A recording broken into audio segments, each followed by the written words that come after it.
गुरुर् ब्रह्मा गुरुर्विष्णु गुरुर्देव महेश्वरा गुरु साक्षात परम ब्रह्मा तस्मै श्री गुरुदेव नमः। एक तरफ तो हम कहते हैं गुरु गोविंद दो खड़े काके लागो पाए, बलिहारी गुरु आपने गोविंद दियो मिलाए।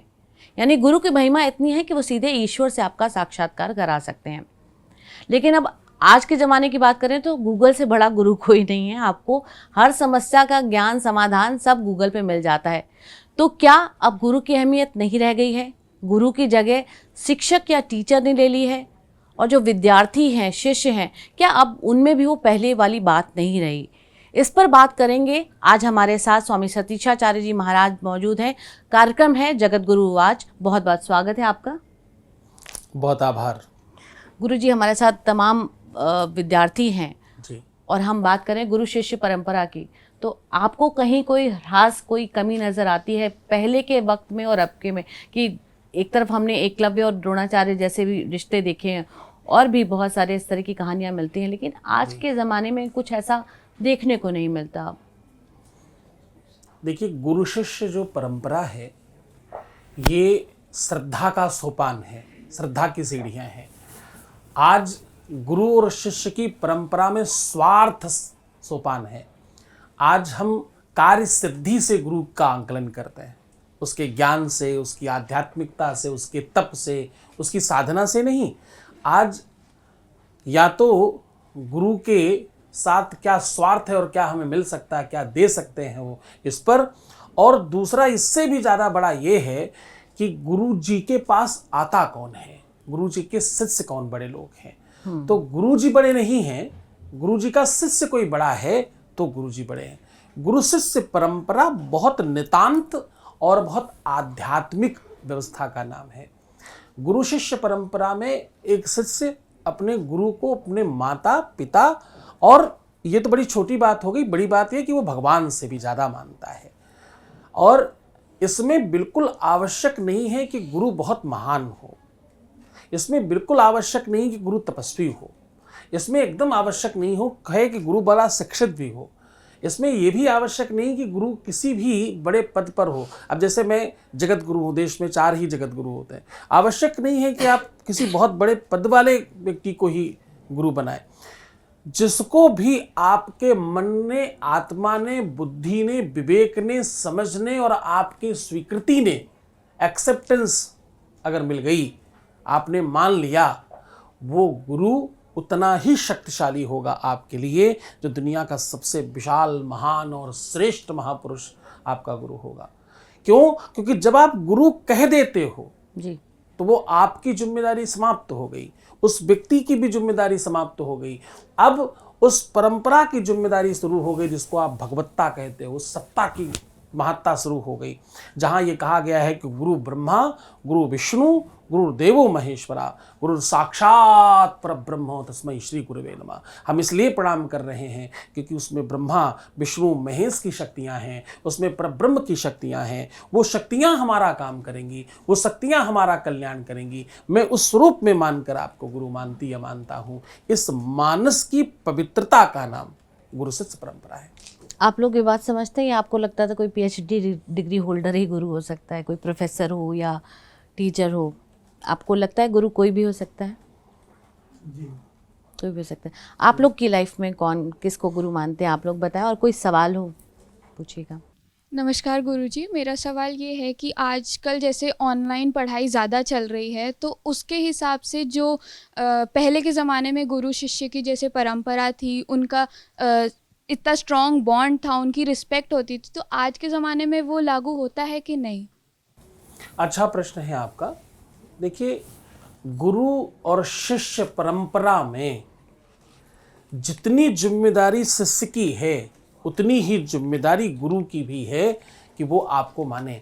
क्योंकि गुरु शिष्य परंपरा प्रेम है ना, एक दूसरे से आदर, सम्मान, सत्कार, भावनात्मक जुड़ाव, ये तभी संभव है जब दोनों परस्पर हो। आज भी आप इन्फ्लुएंस तो होते ही हो, बिना इन्फ्लुएंस हुए तो आप ऑनलाइन किसी को नहीं सुनोगे। आप सुनोगे ही तब जब इन्फ्लुएंस हो, उनसे उनसे प्रभावित हो, वो तुम्हें ठीक लगते हैं पढ़ाने में, उनकी पद्धति में, उनके बोलचाल के तरीके में, उनका ढंग, उनका परोसने का तरीका, उनका मटेरियल आप तक पहुंचाने का तरीका, समझाने का ढंग, कोई तो ऐसी चीज़ प्रभावित करती है जिससे आप उन्हें स्वीकार करते हो, एक्सेप्ट करते हो। अब आपकी रहनी यानी आपका अपना निजी स्वभाव ये बताएगा कि आपके जीवन में किसी भी व्यक्ति को आप कितना महत्व देते हो, वो तुम्हारे लिए कितना कीमती हो सकता है। आप किसी का आदर करते हो तो वो आदर के लायक जो व्यक्ति है उसकी महानता नहीं है, महानता आपकी है कि आप आदर कैसे करते हो।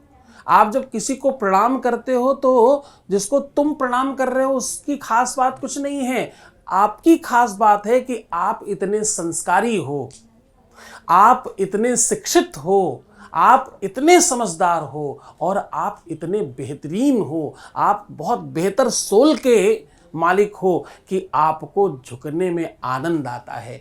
आप प्रणाम कर रहे हो तो ये नहीं कि तुम छोटे हो गए, आप ये कह रहे हो कि मेरे संस्कार, मेरी मर्यादा, मेरी जानकारी ये कहती है कि मैं तुम्हें प्रणाम करूं और तुम्हें सत्कार करूं। जब तुम किसी को सत्कार देते हो तो तुम सत्कार खुद को देते हो, अपना परिचय बताते हो, अपना सिग्नेचर बताते हो। वेद कहता है कि नमन्ति फलिनो वृक्षाः नमन्ति गुणिनो जनाः शुष्क काष्ठानि मूर्खाश्च न नमन्ति कदाचन। मतलब जिस पेड़ में फल लगे होंगे वही तो झुकेगा। फल मतलब जो ज्ञानी है, पढ़ा लिखा है, शिक्षित है, संस्कारी है, पारिवारिक है, बढ़िया कुल खानदान का है, अच्छा बैकग्राउंड है, बेहतर दिमाग वाला व्यक्ति है, अच्छा सोल लेकर पैदा हुआ, भगवान का निजी बच्चा जो है वही तो फलदार है। फल तो यही तो है, फल है।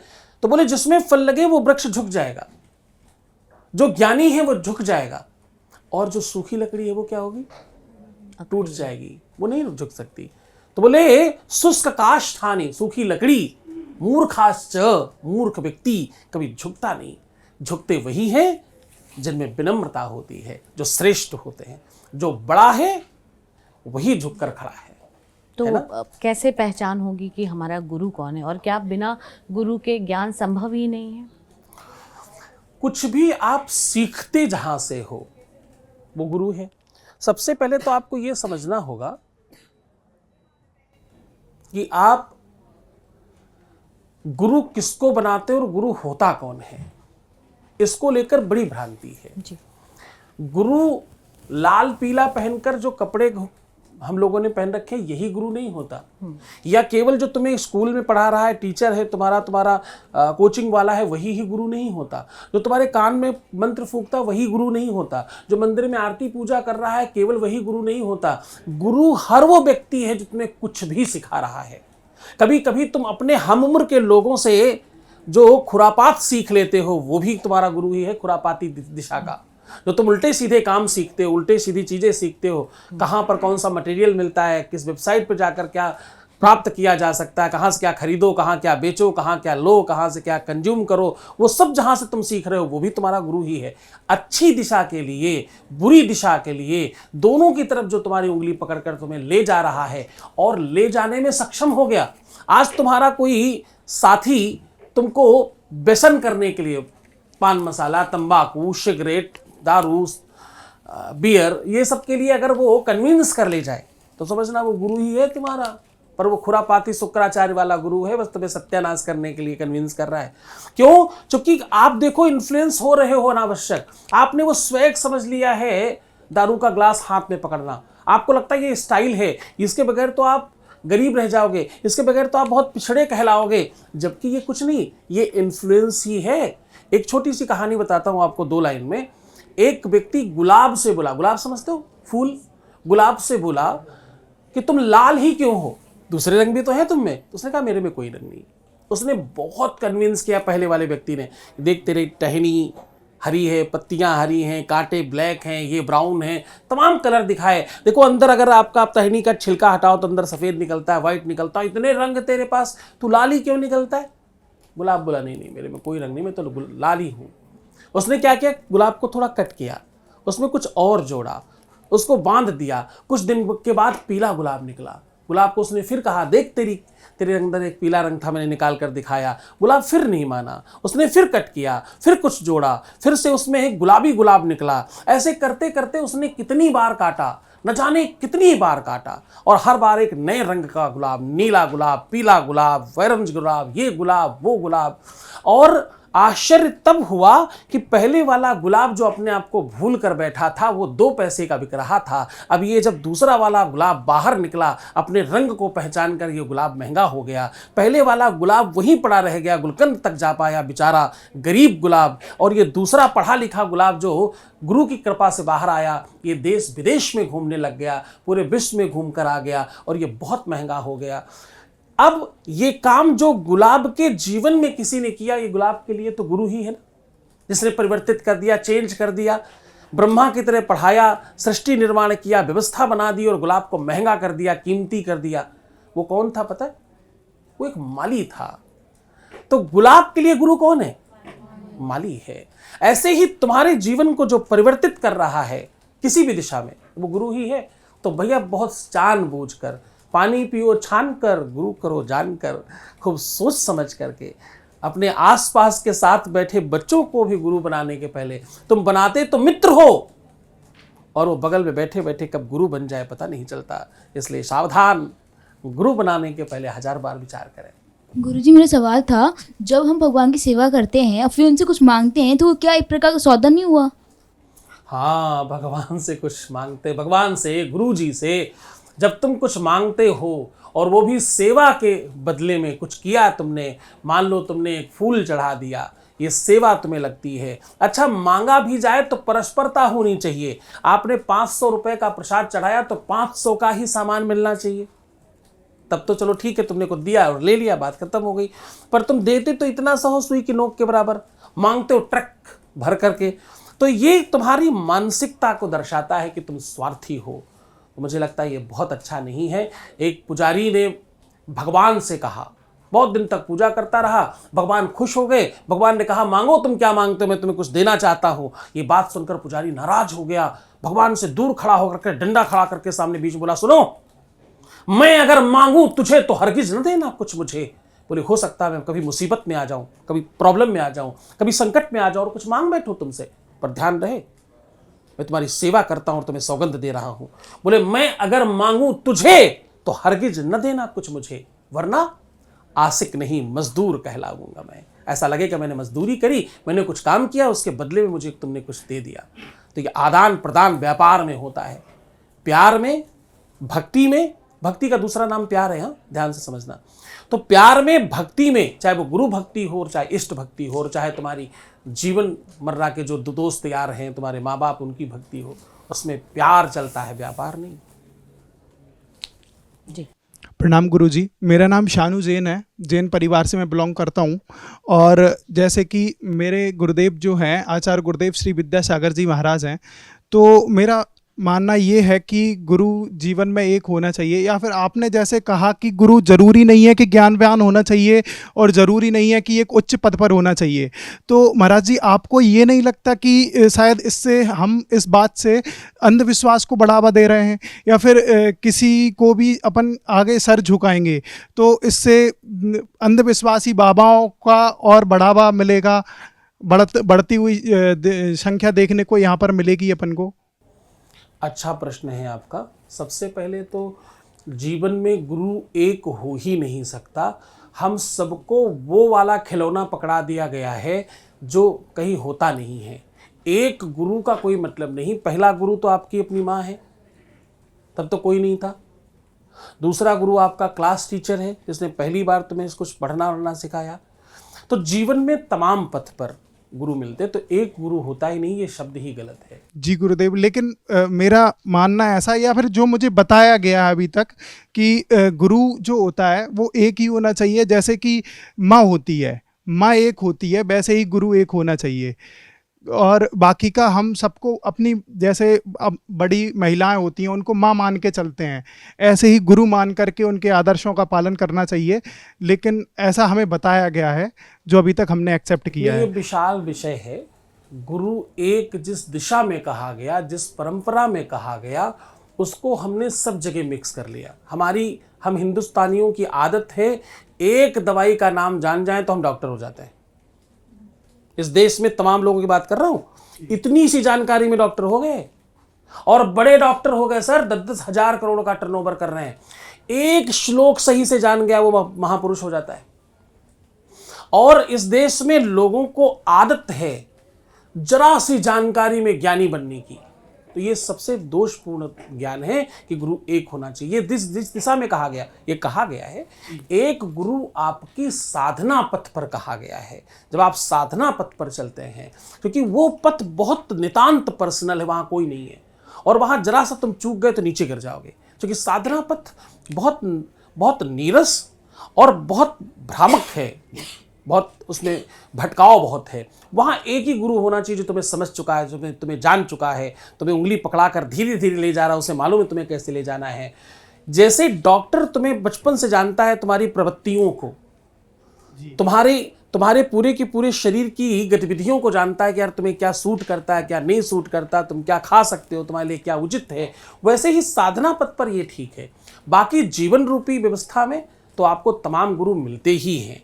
आप रोक नहीं सकते, आप चुनाव कर सकते हैं कि मेरे अपने, जिस प्रकार से आप पानी हर जगह का नहीं पीते, जिस प्रकार से हर जगह आप भोजन नहीं करते, जैसे आप जैनी हो तो जैनियों की तो परंपरा है कि मैं ये नहीं खाता, मैं वो नहीं पीता, मैं ऐसे नहीं करता, मैं वैसे नहीं करता, आप नियम पालन करते हो ना। तो वो नियम पालन जो है वो अंकुश है, वो व्यवस्था है, वो एक ऐसा अरेंजमेंट है जिसमें मर्यादा, जिससे आप बोलते हो। तो आप सेलेक्टिव रहो, क्या करना है क्या नहीं करना, किसको उस अवरे के अंदर लेना और किसको नहीं लेना। बस इतनी जानकारी ही आपको बेहतर कर सकती है। गुरु हर क्षण क्षण मिलते हैं। ये भारतवर्ष है, यहाँ शिष्य नहीं मिलते, यहाँ गुरु ज़्यादा मिलते हैं। हर चौराहे पर, हर पान की दुकान पर, हर चाय की दुकान पर, तुम्हारे हॉस्टल के हर कमरे में एक आध, और ज़बरदस्ती हाथ पकड़कर हिला डुला कर बोलने वाले। सुन रहे हो, सुन रहे हो, सुनो सुनो जरा सुनना। तुम्हें पता है, तुम्हें नहीं सुनना हो तो भी सुनाने वाले यहाँ गुरु ज़्यादा हैं। पढ़ने वाला बच्चा तो विश्व की सबसे बड़ी बड़ी यूनिवर्सिटियों में भी जा रहा है, पर पढ़ाने वाला हर चौराहे पर घूम रहा है। और महाराज जी, मेरा ये भी आपसे एक प्रश्न था। जैसे मैंने आपकी कथाओं में सुना है कि कई लोगों को आप ये बताते हैं कि ये करने से ये हो जाएगा, ये करने से ये हो जाएगा, और पूरे दावे के साथ में आप कहते हैं तो लोगों, और आपने शायद यहाँ तक कि मैंने ये भी सुना है कि लोगों के अनुभव आपके पास आते हैं, वो अनुभव अभी तक 20 लाख अनुभव आपके पास हो चुके हैं, तो उनके आधार पर उन चीज़ों को आप सच मानते हैं। क्या ये वास्तव में आप अनुभव के आधार पर करते हैं, या फिर आपकी कोई ज्योतिषी गणना है या कोई गणित है जिसके आधार पर आप बताते हैं कि ये करने से ये हो जाएगा? जैसे ईशान कोण पर कलश रखने से धन की प्राप्ति होती है या धन की बढ़ोतरी होती है, ऐसा कुछ? देखो क्या है, ये जब कोई भी माँ किचन में बहुत दिन तक काम करती रहती है ना, तो उसको कुछ ऐसी रेसिपीज़ भी पता होती हैं जो कहीं है नहीं, उसने करते करते जान लिया है, समझ लिया है। तो पहले प्रश्न का जवाब आपके ये है कि जब बहुत वर्ष हो जाए तो आपके अपने भी रिसर्च होते हैं तमाम, जो आप साझा कर पाते हो। दूसरा, उपाय सदैव संबल है, नियम नहीं है, व्यवस्था नहीं है, ये औषधि भी नहीं है। उपाय सिर्फ संबल है। और दुनिया में सबसे ज्यादा क्या जरूरत है मालूम आपको? संबल की। डूबते को तिनके का सहारा सुना है ना, बस वही है उपाय। वो डूबने वाला डूबेगा नहीं। ये कहानी आपने सुनी होगी, डूबते को तिनके का सहारा, पर उसका मतलब नहीं मालूम होगा।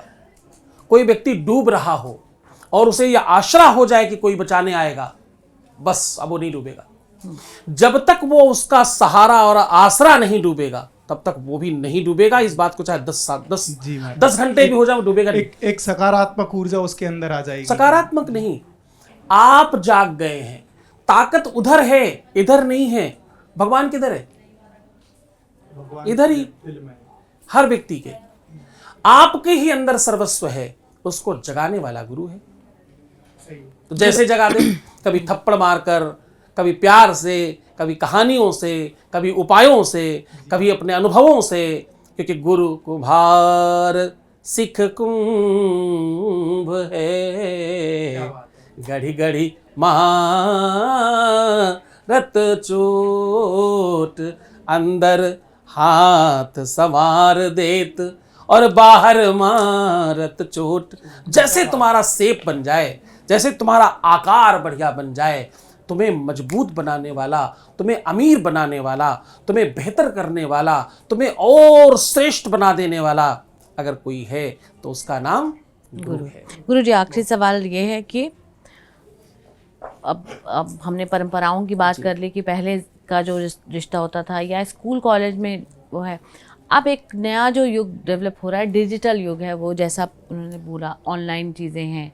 एक वक्त के बाद आप बहुत कुछ गूगल, चैट जीपीटी या एआई का जगह आ गई है, तो ऐसे डिजिटल युग में गुरु का क्या स्थान है? हम किसी इंसान को गुरु मान के चलें या हम बाकी चीज़ों, परिस्थितियों को भी गुरु मान के चलें, तो उसमें गुरु की अहमियत क्या है? और दूसरी बात यह है, उसमें आदर कितना महत्वपूर्ण है? हम क्योंकि मशीन का कितना आदर करें, हालांकि हमारे यहाँ विश्वकर्मा पूजा होती है और सभी चीज़ की हम पूजा करते हैं, लेकिन मशीन को कितना आदर सत्कार दे सकते हैं? और ख़ासतौर पे जब बच्चे स्कूल में भी टीचर की बुराई कर ही लेते हैं क्लास से बाहर जाकर।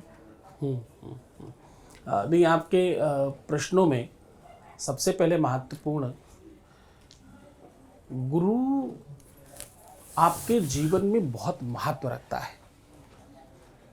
गुरु कैसे बनाए, ये थोड़ा समझने वाली बात ये है इसमें कि गुरु तुम्हें नहीं बनाना, गुरु तुमको भी बनाएगा और तुम्हें गुरु बनाने में जो व्यवस्था है, जो विचार है, वो भी वही देगा। पहचाने कैसे? वो आप कहाँ पहचान सकते हो? आप पहचान सकते होते तब तो तुम बढ़िया शिष्य हो जाते। वो पहचानने की ताकत भी तुमको गुरु ही देगा। एक बात और बता रहा हूं, गुरु की बुराई करना, गुरु की बुराई सुनना, गुरु की बुराई समझना, ये जो थोड़ी देर पहले ये बच्चे कह रहे थे ना, अंधविश्वास, ये वर्ड ने, इस शब्द ने सब सत्यानाश कर दिया है। अंधविश्वास जैसी कोई चीज ही नहीं होती। कोई ढोंगी भी हो ना, उसके प्रति भी श्रद्धा रखिए, क्योंकि वो स्वरूप से ही सही, उसके बाहरी आवरण से ही सही वो गुरु है। एक काल में मां भारतेश्वरी, माता सीता ने रावण को इसलिए नहीं अपने आप को हरण करने दिया कि वो ताकतवर था। वही सीता लंका में बैठकर एक तिनका उठाकर उसके समय के सामने कहती, सुन, तृणधर वोट कहत बई देही, सुमिर अवधपत परम स्नेही। सुन, सामने इधर आ मत जाना। एक तिनका उठाकर, तलवार नहीं है, लंकेश के सामने एक स्त्री, एक महिला कह रही, भारतेश्वरी कह रही, सुनो, इधर नहीं, सावधान। वही भारतेश्वरी बिल्कुल अबला की तरह सामान्यतः रावण के साथ उठकर चली आई। उसके पीछे वो जो बाहरी आवरण था, जो स्वरूप था, जो रंगा हुआ कपड़ा उसने पहना था, वो जो भेष उसने बनाया था, उसकी मर्यादा रखने के लिए उन्होंने किया, किसी भी स्थिति में मेरे गुरु की बुराई कर मत देना। मेरे गुरु की बुराई करने से तुम्हारा भी सर्वनाश हो जाएगा। मेरे गुरु के बारे में अगर कुछ कहा तो तुम सदैव पूरी तरह से समाप्त हो जाओगे। तुम क्या समझते हो, तुम बुराई करोगे और मैं सुनूंगा? तुम्हें क्या लगता है कि तुम बुराई करते रहोगे और मैं सहन कर लूंगा? तुम्हें क्या लगता है तुम ये सब करके ऐसे ही रह लोगे? भगवान सुन रहा है, ईश्वर सुन रहा है, उनकी शक्तियों से तुम अनजान हो सकते हो। ऐ नादान, जाग जाओ, वरना तुम्हारा वही हस्ल होगा जो रावण का हुआ था। भैया, गुरु परमात्मा है। गुरु की बुराई सुनने में भी पाप लगता है। गुरु की निंदा सुनहि जो काना, होए पाप गौघात समाना। गाय की हत्या के बराबर पाप लगता है। पाप मत करना। जी, बहुत बहुत धन्यवाद गुरु जी। तो बहुत कुछ आपकी श्रद्धा, आपके विश्वास, आपकी मान्यताओं पर है। और जिसे विश्व की सबसे प्राचीन नगरी कहा जाता है, उस बनारस में तो चलते फिरते कण कण को भी आप कहते हैं काहो गुरु। तो अगर आप मानने पर आते हैं तो हर चीज़ में, हर सृष्टि में जो भी चीज़ें हैं, कोई एक इंसान की बात नहीं है, वो आपको सृष्टि की हर चीज़ गुरु के तौर पर कुछ ना कुछ ज्ञान देकर ही जाएगी। तो सब कुछ आपकी अपने मान्यता पर है, अपने विश्वास पर है। बहुत बहुत धन्यवाद। इस एपिसोड में इतने ही। मिलेंगे दूसरे एपिसोड में किसी और शंका के समाधान के साथ, किसी और समस्या का हल लेकर। धन्यवाद, नमस्कार।